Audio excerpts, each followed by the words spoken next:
Yeah, so with the with the KOGs, so some people were unsure of what the virtual space is that's coming up as well, and most people think it's that we're building a headquarters in Decentraland. Now that's one thing. The second thing is that we're actually building a virtual space that is similar to like an expo hall that has shops, but when you walk through it, it'll look like a shopping district in High Street, or Saks and Fifth or something like that.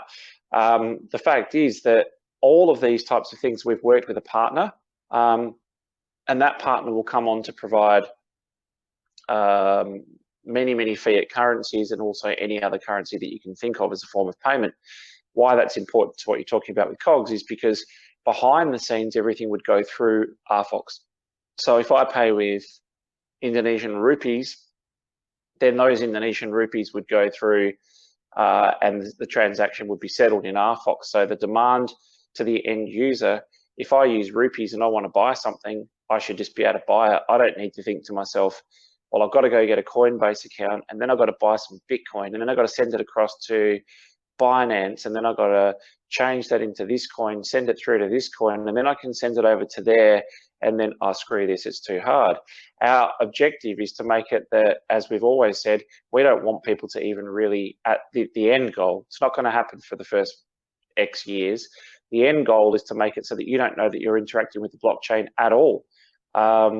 So to answer your question, we want everything to go through RFOX, but not necessarily at the surface level be RFOX. And in countries like Vietnam, it's extremely important that people understand, I can't go into a shop with RFOX. Now, let's just say that RFOX became as powerful as the dong, the Vietnamese currency. I am never going to be allowed to walk into a Vietnamese store and say, I'd like to pay for my coffee in RFOX, because anything that replaces the local currency is illegal. I have to use the local currency. So, so people say, how would you get around that in a country like Vietnam? Well, if they're buying something, they'll pay for it in dong, and then behind the scenes, there would be some sort of transaction that goes through RFOX.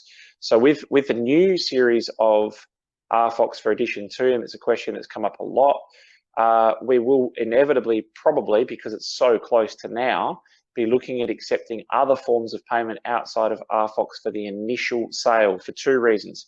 One, it's going to take us too long to get a lot of the other methods set up.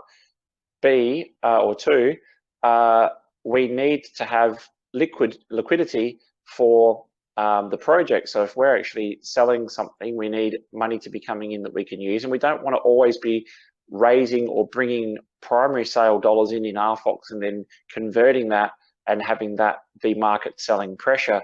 What we'd rather do is make it that all the fees, secondary transactions, and everything are done in RFOX.